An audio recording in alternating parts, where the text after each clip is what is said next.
Voilà, je vais faire aujourd'hui le décodage que je dois faire depuis un moment du prénom Imanol.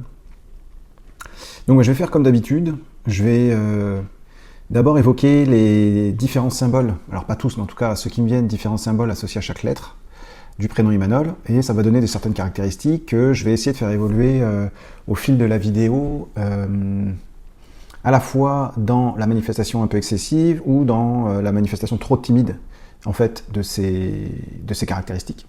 Et ça va permettre à la personne qui est Imanol ou qui connaît Imanol de pouvoir à la fois et de savoir quelles sont les grandes caractéristiques qu'on peut retrouver et s'attendre à trouver chez Imanol. Et de deux, donc en gros les outils que la vie a donné à Imanol en s'appelant Imanol. Et de deux, finalement, est-ce que Imanol se sert, plutôt, est-ce qu'il se sert de ces outils et surtout comment il s'en sert? Est-ce qu'il a tendance à utiliser un outil un peu trop de façon excessive ou de façon inadaptée? Ou à l'inverse, en fait, est-ce qu'il a l'outil dans sa caisse à outils et il a les caractéristiques, mais qu'en fait, il ne les manifeste pas trop, il s'en sert pas trop. L'idée étant de pouvoir faire en sorte que Imanol puisse se situer dans ces différentes énergies. Et puis, évidemment, la finalité de comprendre tout ça sur soi, c'est d'équilibrer, parce que dans la vie, il n'y a que l'équilibre qui compte. Alors, on y va. Donc, la lettre I, là, nous dit que Imanol, c'est pas quelqu'un qui va commencer les choses en s'imposant, en ne voyant les choses que par son spectre, que en étant focus, pas focusé, mais bref, en mettant le focus uniquement que sur lui. Parce que la lettre I, les symboles, c'est plutôt l'inverse, c'est plutôt les autres, c'est plutôt la compassion, l'altruisme, c'est plutôt je pense aux autres d'une bonne façon, je veux les aider, je veux les accompagner.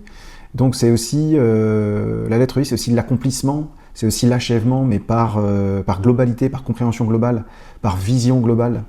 Donc du coup, chez Imanol, tout commence par là, la façon de se présenter au monde, de commencer les choses, de mettre la première étincelle dans ce qu'il fait, dans ce qu'il dit, ça va être profond, ça va être large.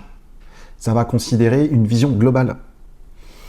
Il va falloir qu'il y ait un sens, il va falloir qu'il visualise le sens. Ça va pas être quelqu'un qui va foncer bille en tête en ayant une idée, et en se disant, voilà, moi j'ai l'idée, pouf, j'y vais, j'agis. En m'écoutant que moi. C'est pas ça. Le I, là, nous dit que il n'y a pas beaucoup de prénoms qui commencent par un I en plus, quand même. Enfin, si, Ingrid, ou ainsi, finalement, si. En tout cas, ces personnes commencent les choses, amènent une étincelle, commencent à allumer finalement le feu de leur projet, de ce qu'ils créent, pas de manière égocentrée. On va plutôt considérer comment ce que je fais, ce que je dis va s'intégrer dans une vision globale. Avec de la profondeur. Ça peut être aussi quelqu'un qui peut paraître justement faire ressortir une certaine profondeur, en fait, dans sa façon d'être.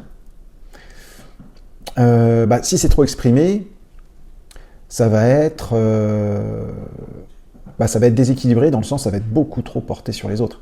Pour le coup, là, un I équilibré, c'est vraiment avoir cette vision globale, avoir cette profondeur, mais sans s'oublier soi. Et à l'inverse, si c'est pas assez exprimé, ça va être... Alors le I, là, s'il n'est pas assez exprimé, justement, ça va être des départs, des initiations, le fait d'entreprendre, ça va être très, justement, égocentré. Alors qu'en fait, ce I là dans Imanol nous dit non, toi il faut pas que tu aies que ta vision à toi en tant que personne individuelle, en tant qu'individu et de façon un peu égocentrée. Il faut que tu vois la globalité, il faut que tu trouves le sens global avant d'initier ce que tu vas initier. Alors ensuite on a le M.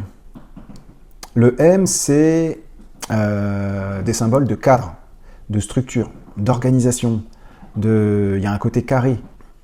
Oui, c'est ça, c'est aussi des symboles de travail, on œuvre, on construit, on structure. À l'excès, ça peut être... Alors, avant d'aller à l'excès, ce M-là, là où il est placé, nous parle de relations qui sont construites. C'est-à-dire que quand Imanol va interagir, va être dans un système de partenariat, d'organisation, il va pas falloir que ce soit le bordel. Il va falloir que ce soit quand même organisé, et il va beaucoup écouter. Le M donne cette capacité à écouter de façon structurée, de façon organisée, ce qu'il ressent des gens, des groupes, des personnes dans les partenariats. Il va être structuré dans ses approches. Ça va pas être un petit peu de la dispersion. Ça, ce serait le cas dans le relationnel chez Imanol si il n'exprimait pas assez ces caractéristiques véhiculées par le M. C'est-à-dire que là, ça va amener un petit peu de la nouveauté dans les relations. C'est-à-dire que voilà, on va pas s'attarder trop longtemps dans un partenariat si c'est pas un petit peu, comment je dirais, comme ça nous convient. On va vite changer son fusil d'épaule. À l'inverse, si c'est trop exprimé, le M, ça va nous dire que là, pour le coup, on est beaucoup trop focus, on est dans la rigidité. Le M, dans son excès d'expression, c'est trop de structure, trop de cadre, on est trop dans un système d'œillères. On voit pas assez, on n'a pas le champ assez large, assez ouvert. On est dans la restriction comme ça. Donc, forcément, là, on est dans des sphères de relationnel, d'échange, d'écoute de l'autre, d'écoute des groupes. On est dans le fait dans la dimension de je fais attention à ce que l'extérieur me renvoie, parce que c'est important, parce que je suis pas tout seul. Donc je dois, pour bien interagir, pour bien être dans un partenariat, dans une collaboration, je dois écouter l'autre. Si j'exprime trop le M qui est dans cette position, c'est que c'est beaucoup trop figé, ma façon d'écouter l'autre. Il n'y a pas assez de liberté, il n'y a pas assez d'ouverture là-dedans. C'est beaucoup trop cadré, donc dans ce cas-là, il faut mettre un petit peu, justement, de légèreté, d'ouverture et d'exploration dans tout ça. Donc pour l'instant, le I nous dit, voilà, c'est quelqu'un qui va commencer, il va avoir besoin d'une vision large, d'un idéal pour se lancer dans les choses. Ça, il ne va pas penser que à lui, ça ne va pas être quelqu'un qui va être impulsif dans le fait de commencer les choses et d'égocentré.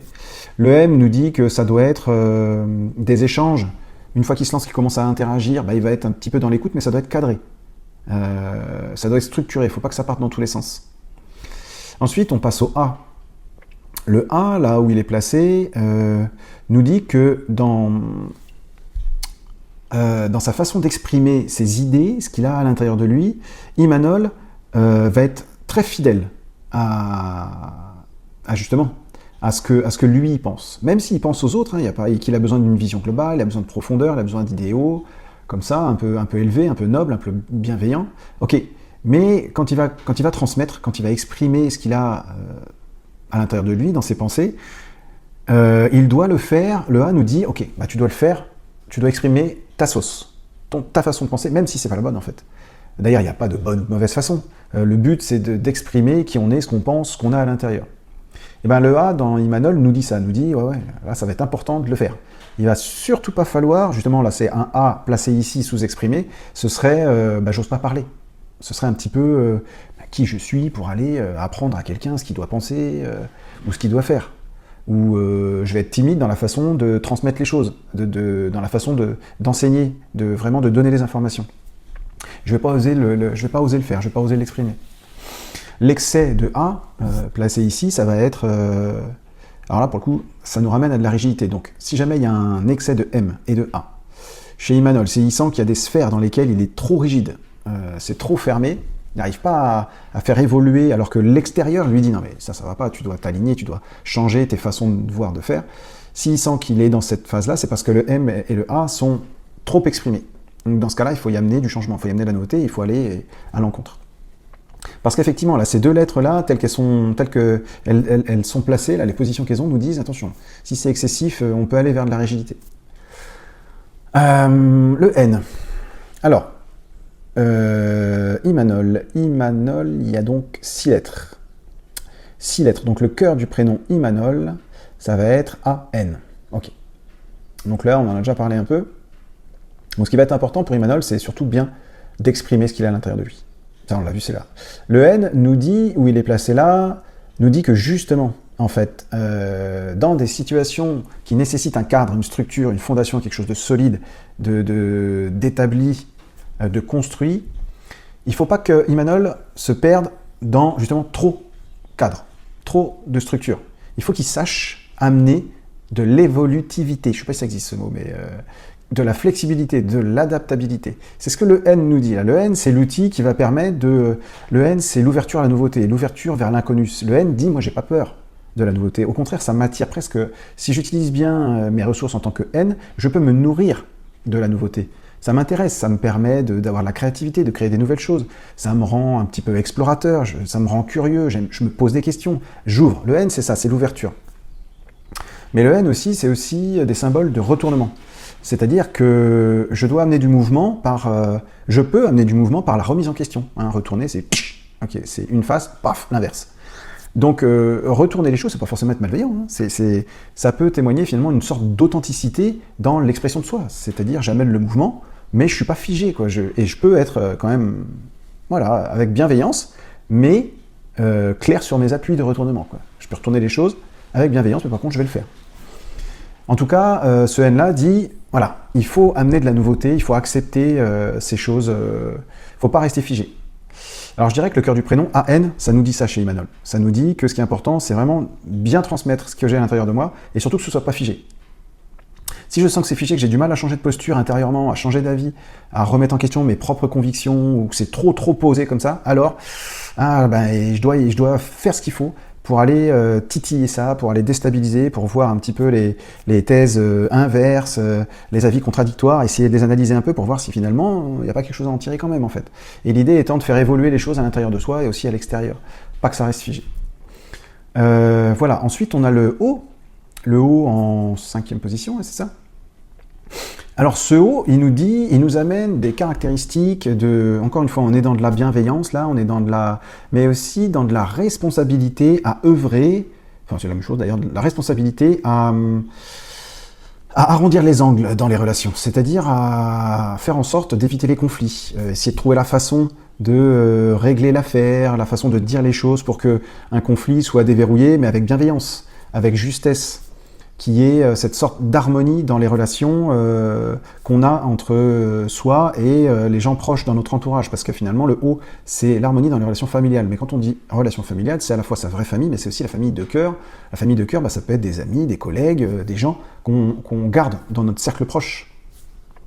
Et là, l'idée, ça va être d'œuvrer pour que tout se passe bien. Alors l'excès... j'ai pas dit l'excès de haine. L'excès de haine, c'est trop de mouvement. Hein, c'est de la dispersion. Voilà. Si on sent qu'on n'est pas assez focus, on n'arrive pas à garder le focus sur un truc, on n'arrive pas à aller au bout des projets, des idées, des paroles, des discours, des trucs comme ça c'est trop de haine, c'est de dispersion. Pas assez de haine, c'est un petit peu l'inverse, hein, ça va venir renforcer, ça va empêcher de dérigidifier la rigidité intérieure. D'accord ? Ça va empêcher d'amener le mouvement. Donc on reste sur trop de cadres, trop de structures, pas assez de mouvement. Donc je reviens au haut, le haut, le trop exprimé, le haut nous dit j'arrive à faire l'harmonie, ou pas d'ailleurs. Hein. Mais le problème, c'est que je muse, je porte trop en fait. J'ai l'impression de trop faire pour les autres. Je charbonne, je trouve des solutions, ça marche pas, mais en tout cas pour moi c'est trop. Parce que j'ai pas le retour de manivelle en fait. Dans la vie, tout est équilibre. Donc, quoi qu'il bouge, il faut que ce soit ce mouvement, cet ensemble de mouvements, il faut que ça revienne à l'équilibre. Parce que, si on prend l'exemple de la biologie, si on met du mouvement... l'équilibre en biologie, c'est l'homéostasie, on appelle ça l'homéostasie. Dès qu'il y a un truc qui bouge, il y a d'autres processus qui viennent et qui vont être en charge de ramener le système à l'état d'équilibre.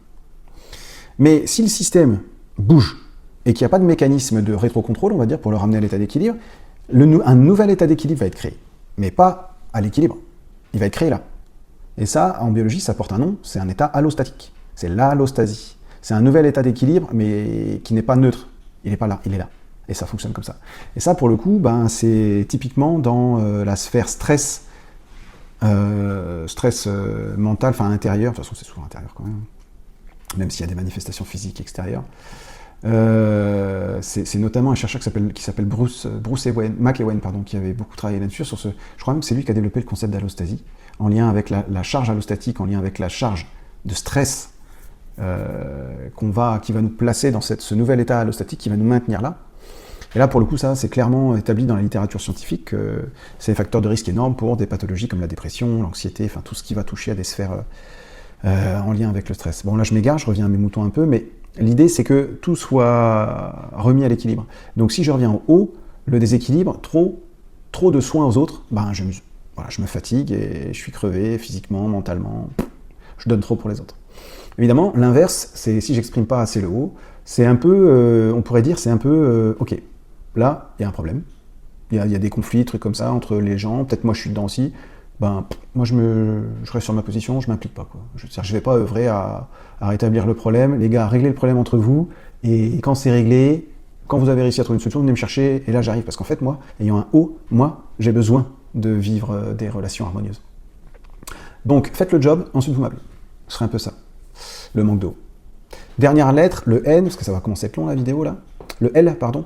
Donc le L, c'est des symboles de transmission, de communication, d'expression de soi. Alors soit par la parole ou pas, ça peut être par l'art, par des passions, des choses comme ça. Et c'est une lettre qui véhicule aussi du mouvement, mais c'est pas un mouvement dispersé, parce que en alchimie, langue des oiseaux, on va dire, le L, c'est le mouvement dirigé. Donc dans diriger, on voit bien, c'est un mouvement, mais il y a une direction, il est cadré en fait. Donc ça va faciliter justement, hein, pas la dispersion, mais c'est surtout très, comme je disais, communication, transmission, enseignement, envie et donc expression de soi. Donc là encore, hein, c'est une énergie, des caractéristiques qui m'aident en tant qu'Imanol, ayant la lettre L, à sortir ce que j'ai à l'intérieur de moi pour l'exprimer. Donc là, on entend bien dans le prénom qu'il ne faut pas que ce soit un prénom où il y a de la timidité, quoi, où on ne sort pas, on n'extériorise pas ce qu'il y a en soi. On doit dire les choses, ça doit sortir. De toute façon, c'est valable pour tout le monde, ça. Mais disons que voilà, il y a des gens qui sont plus ou moins aidés en fonction qu'ils ont ou qu'ils n'ont pas, qu'ils ont ou qu'ils n'ont pas dans leur ensemble nom-prénom ces caractéristiques. Et là, Imanol, il y a. Donc ça ne doit pas poser de problème, ça, non, il ne faut pas. Et donc, un excès de L, ça peut être, en plus en fin de prénom, comme ça peut être, j'exprime les choses, mais avec trop de légèreté, en fait. C'est-à-dire que, voilà, je peux broder par la parole. Je peux dire des choses qui n'ont pas forcément de sens avec le schmilblick, qui n'ont pas un poids, on va dire, utile à ce qui est en train de se passer. À l'inverse, le manque d'expression de la lettre L dans le prénom Imanol, ça va être j'exprime pas assez, en fait. Voilà, je ne dis pas assez ce que je pense. Et une chose importante aussi par rapport à la position que ce L, il a une teinte particulière par rapport à sa position, c'est que justement là on est dans la sphère de ce que j'ai évoqué avant, la sphère des relations familiales et du fait d'œuvrer pour harmoniser les relations entre soi et les autres et aussi entre les autres, dans son cercle proche. Et bien là ça nous indique que finalement la parole, ou cette capacité à transmettre des informations, à les sortir de soi, va être un outil qui doit être utilisé pour ça. C'est-à-dire qu'on aurait potentiellement affaire à quelqu'un qui pourrait facilement utiliser sa parole pour harmoniser, pour apaiser les conflits entre les gens. Voilà, c'est ce que ça nous dit. Je crois que j'ai fait le tour. Donc je m'arrête là. Si vous avez des questions, donc je suis preneur, je crois que c'est pour Michel, cette lecture de prénom. Donc Michel, je veux bien un petit retour. Ça peut être en audio, en vidéo. N'hésitez pas à faire des vidéos aussi on les poste sur le groupe. Je ne vais pas les mettre sur YouTube, ne vous inquiétez pas. Mais ça peut être ça, et voilà, donc je suis preneur de tout retour par rapport à toute personne qui connaît un Imanol. Et à bientôt pour la prochaine vidéo. Ciao.